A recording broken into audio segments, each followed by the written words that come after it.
ഒരു കല്ലിന് ഒരു വെടി ഫ്രീ എന്താണ് എന്ന് നിങ്ങൾക്ക് മനസ്സിലായില്ലെങ്കിൽ ഈ വീഡിയോ ഒന്ന് കാണൂ. അതിനുശേഷം നമുക്ക് കാര്യങ്ങൾ കുറച്ചുകൂടി വിശദമായി പറയാം.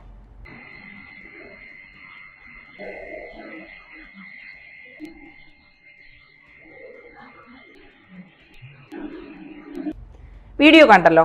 അതായത് ഈ വന്ദേ ഭാരത് ട്രെയിൻ കേരളത്തിൽ വന്നതിന് ശേഷം എല്ലാ സംസ്ഥാനങ്ങളിലും, ഒട്ടുമിക്ക സംസ്ഥാനങ്ങളിലും വന്ദേ ഭാരത് വന്നു. പക്ഷെ കേരളത്തിൽ അത് വന്നതിന് ശേഷം ചിലർക്ക് വല്ലാത്ത ഒരു അസഹിഷ്ണുതയും വല്ലാത്തൊരു പ്രശ്നങ്ങളും ഒക്കെ ഉടലെടുത്തിട്ടുണ്ട്. വന്ദേ ഭാരതിനെ കാണുമ്പോൾ കല്ലെറിയണം. പ്രത്യേകിച്ച് ഈ കാസർഗോഡ് തിരുവനന്തപുരം റൂട്ടിൽ ഓടുന്ന വന്ദേ ഭാരതുകൾക്കാണ് വല്ലാത്ത കല്ലെറിയണം, അതിനെ പിന്നെ അതിന്റെ ഗ്ലാസുകൾ കല്ലുകൊണ്ട് ഉരയ്ക്കണം, അങ്ങനെയുള്ള വല്ലാത്തൊരു പ്രശ്നമൊക്കെ ഉദിക്കുന്നത്, അല്ലെങ്കിൽ അങ്ങനെ ചെയ്യണം എന്നുള്ള ഒരു ത്വര ഉണ്ടാകുന്നത്. ആ ത്വര ഇനി കുറച്ചു നാളത്തേക്ക്, അല്ലെങ്കിൽ ഇനി ജീവിതകാലം മുഴുവൻ ആ ത്വരയുള്ളവർ അതങ്ങ് മാറ്റിവെക്കുന്നതാണ് നല്ലത്. കാരണം വന്ദേ ഭാരതിന് സുരക്ഷ ഒരുക്കാൻ അവർ എത്തുകയാണ്. ഇനി പഴയതുപോലെ ആയിരിക്കില്ല. ഒരുപക്ഷെ റെയിൽവേ പോലീസോ അല്ലെങ്കിൽ നമ്മുടെ കേരള പോലീസോ അല്ലെങ്കിൽ മറ്റ് സംസ്ഥാനങ്ങളിലെ പോലീസുകാരോ അല്ല ഇനി വന്ദേ ഭാരത് ട്രെയിൻ നിയന്ത്രിക്കുന്നത്. അതിന്റെ ഫുൾ ഉത്തരവാദിത്വവും അതിന്റെ സുരക്ഷയൊക്കെ ഏറ്റെടുത്തിരിക്കുന്നത് കമാൻഡോസ് ഫോർ റെയിൽവേ സെക്യൂരിറ്റിയാണ്. അവരാണ് ഇനി അതിന്റെ മുഴുവൻ കാര്യങ്ങളും നോക്കുന്നത്. ഈ കശ്മീർ താഴ്വരയിലൂടെ ആദ്യത്തെ ഇവരുടെ ദൗത്യം എന്ന് പറയുന്നത് കശ്മീരാണ്. കശ്മീർ താഴ്വരയിലൂടെ വന്ദേ ഭാരത് കുതിച്ച് പായുമ്പോൾ ആ വന്ദേ ഭാരതിന് സുരക്ഷാ കവചം ഒരുക്കുകയാണ് കമാൻഡേഴ്സ് ഫോർ റെയിൽവേ സെക്യൂരിറ്റി. 21 അംഗങ്ങളാണ് ഇവരിൽ ഉള്ളത്. ആദ്യം ജമ്മു ശ്രീനഗർ പാതയിലാണ് ട്രെയിനിന് കാവൽ നിൽക്കുന്നത്. കാരണം അവിടെയാണ് കേരളം കഴിഞ്ഞാൽ പിന്നെ ഇത്തരം ട്രെയിനുകളെ കാണുമ്പോൾ ആക്രമിക്കണമെന്നും കല്ലെറിയണമെന്നും വെടിയുതിർക്കണമെന്നും തോന്നുന്ന കുറെ തീവ്ര സ്വഭാവമുള്ള ആളുകൾ ജമ്മു ശ്രീനഗർ ഭാഗത്തൊക്കെയുണ്ട്. അപ്പോൾ അവിടെയാണ് ആദ്യത്തെ ഈ കമാൻഡോസ് ഫോർ റെയിൽവേ സെക്യൂരിറ്റിയുടെ ആദ്യ ഡ്യൂട്ടി ജമ്മു ശ്രീനഗർ പാതയിലുണ്ടാണ്, റെയിൽവേ പാതയിലാണ്. 21 അംഗമാണ് ഇവരിലുള്ളത് സുരക്ഷ ഒരുക്കുന്നത്. 21 അംഗ ടീമാണ് സുരക്ഷ ഒരുക്കുന്നത്. ഈ ടീം അതായത് ഇവര് ആദ്യം ട്രെയിനിന് കാവൽ നിൽക്കും. അതായത് ട്രെയിന് പോകുന്ന വഴിയിലൊക്കെ ഇവർ കാവലുണ്ടാവും. ട്രെയിന് പോകുന്നതിന് മുമ്പ് ഒരു പൈലറ്റ് വെഹിക്കിൾ ഉണ്ടാകും. ആ വെഹിക്കിൾ മുഴുവൻ കാര്യങ്ങളും നിരീക്ഷിച്ചു കൊണ്ടേയിരിക്കും. മാത്രമല്ല ഈ RPFന്റെ ഒരു കാവൽ ഈ ട്രെയിൻ സഞ്ചരിക്കുമ്പോൾ മുഴുവൻ RPFന്റെ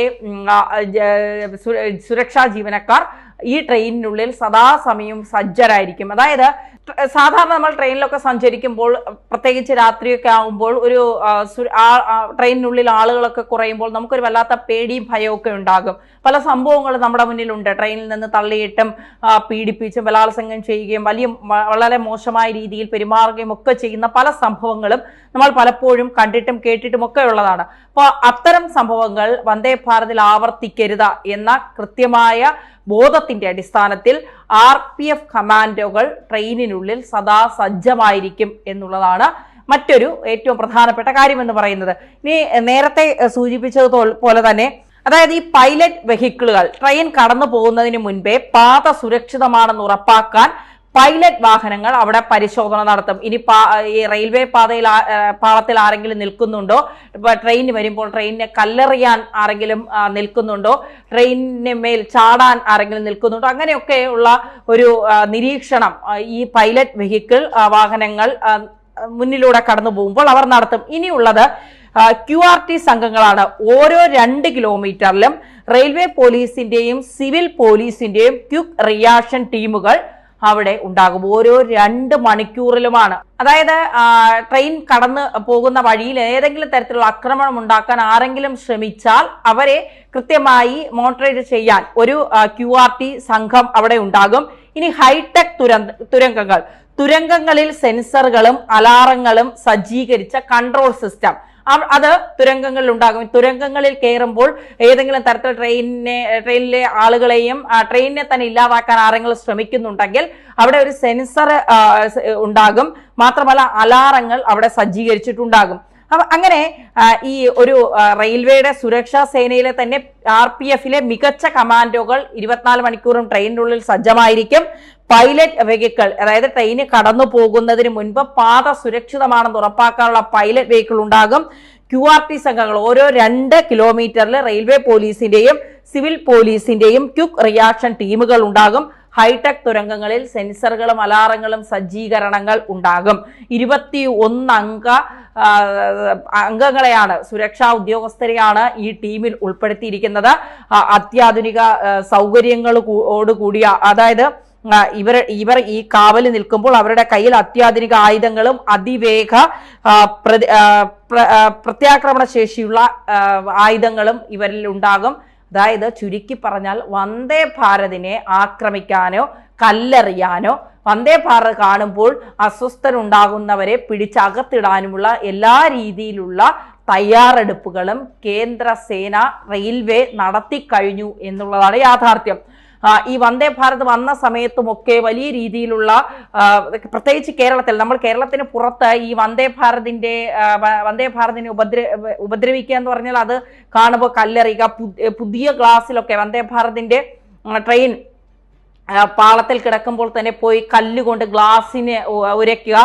3 മണിക്കൂർ കൊണ്ട് അതിവേഗത്തിൽ പോകുന്ന ട്രെയിനാണ് വന്ദേ ഭാരത്. നമുക്ക് എളുപ്പത്തിൽ സ്ഥലങ്ങളിൽ എത്തിച്ചേരാൻ കഴിയുന്ന, അതായത് 5-6 മണിക്കൂർ എടുക്കുന്നത് 3 മണിക്കൂറൊക്കെ കൊണ്ട് നമുക്ക് എത്താൻ കഴിയുന്ന രീതിയിലാണ് അത് സഞ്ചരിക്കുന്നത്. അപ്പോൾ അതിനെ ഇല്ലാതാക്കാനുള്ള ശ്രമങ്ങൾ പല ഭാഗത്തു നിന്നും ഉണ്ടാകുന്നു. കേരളത്തിൽ തന്നെ പലതവണ നേരത്തെ സൂചിപ്പിച്ചതുപോലെ തന്നെ കാസർഗോഡ് തിരുവനന്തപുരം റൂട്ടിൽ ഓടുന്ന വന്ദേ ഭാരതിനെതിരെയാണ് കരിങ്കൊടി കാണിക്കുക, കല്ലെറിയുക, വന്ദേ ഭാരതിൽ മോശം കാര്യങ്ങൾ എഴുതി വെക്കുക, അങ്ങനെ പല തരത്തിലുള്ള കാര്യങ്ങൾ നമ്മൾ കണ്ടിട്ടുണ്ട്.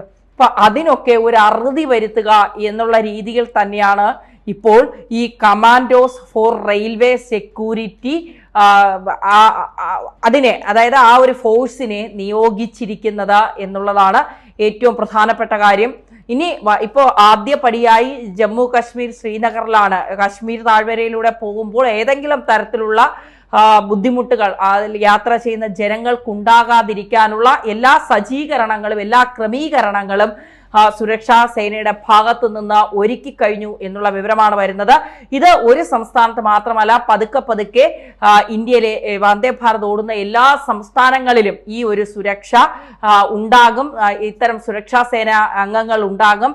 അവരുടെ കണ്ണ് വെട്ടിച്ച് ആർക്കും ഒന്നും ചെയ്യാൻ കഴിയില്ല. സുരക്ഷാ സേനയുടെ കാര്യം നമുക്കറിയാം. അവരെ സംബന്ധിച്ചിടത്തോളം അവരുടെ സുരക്ഷ എന്ന് പറയുന്നത് മൊത്തത്തിൽ എല്ലാ രീതിയിലുമുള്ള ഒരു സുരക്ഷയായിരിക്കും. അവർക്ക് കല്ലെറിയാൻ വന്ന ആളിനെ പറഞ്ഞു മനസ്സിലാക്കി വിടുന്ന രീതിയൊന്നും അവർക്കില്ല. അവരത് കൃത്യമായി അവരുടെ ഡ്യൂട്ടി എന്താണോ അവരത് കൃത്യമായി ചെയ്യുക ചെയ്യും. അതുകൊണ്ട് ഇപ്പോ ഈ കേരളത്തിന് പുറത്ത് ആരംഭിച്ച ഈ ഒരു സുരക്ഷാ ക്രമീകരണങ്ങൾ പതിയെ പതിയെ കേരളത്തിനകത്തും വരും എന്നുള്ള കാര്യത്തിൽ സംശയമില്ല. ഹൈടെക്, ഈ നേരത്തെ പറഞ്ഞതുപോലെ ഇന്ത്യയുടെ നേട്ടവും അഭിമാന നിമിഷങ്ങളും കേരളത്തിൽ ചിലരുടെ ഈ ചില കാര്യങ്ങളിൽ ഈ കേരളത്തിന്റെ അഭിമാനമാണ്, അല്ലെങ്കിൽ ഇന്ത്യയുടെ അഭിമാനമാണ് വന്ദേ ഭാരത് എന്ന് പറയുന്നത്. അപ്പോൾ ഈ അഭിമാനമായ ഇതിനെ എങ്ങനെയെങ്കിലും, അത് കേന്ദ്ര സർക്കാരിൻ്റെതായതുകൊണ്ട് അല്ലെങ്കിൽ കേന്ദ്ര സർക്കാരിന്റെ പദ്ധതി ആയതുകൊണ്ട് അതിനെ ഇല്ലാതാക്കാനുള്ള ശ്രമങ്ങൾ വലിയ രീതിയിൽ നടന്നു. സ്വാഭാവികമായിട്ടും ഇത് പല മാധ്യമങ്ങൾ റിപ്പോർട്ട് ചെയ്യില്ല, അതിനെ വളരെ വില കുറച്ച് കാണുക. അപ്പൊ അത്തരത്തിലുള്ള ചില കാര്യങ്ങളുണ്ട്. അപ്പൊ ഇനി ആരും അതിന്റെ കാര്യത്തിൽ വിഷമിക്കേണ്ട എന്നുള്ളതാണ്. ഇനി വന്ദേ ഭാരതിനെ തൊടുന്നവർക്ക് 8ന്റെ പണി കിട്ടും എന്നുള്ള കാര്യത്തിൽ സംശയമില്ല. അതുകൊണ്ട് സൂക്ഷിച്ചു വേണം വന്ദേ ഭാരതിൽ തൊട്ട് കളിക്കാൻ എന്നുള്ളതാണ്. ഇത് ജമ്മു കശ്മീർ ശ്രീനഗറിലല്ലേ, അതുകൊണ്ട് കേരളത്തിലുള്ളവർ ഭയപ്പെടേണ്ട എന്നൊന്നും ചിന്തിക്കേണ്ട. പതുക്കെ പതുക്കെ കേരളത്തിലും വരുമ്പോൾ പിന്നെ കിട്ടാൻ പോകുന്നത് ഒരു കല്ലിന് ഒരു വെടി എന്ന് പറയുന്നത് പോലെ ആയിരിക്കും. കല്ലെറിയുന്നവൻ പിന്നെ അടുത്ത കല്ലെറിയാൻ ഉണ്ടാകുമോ എന്നുള്ള കാര്യത്തിൽ സംശയമാണ്.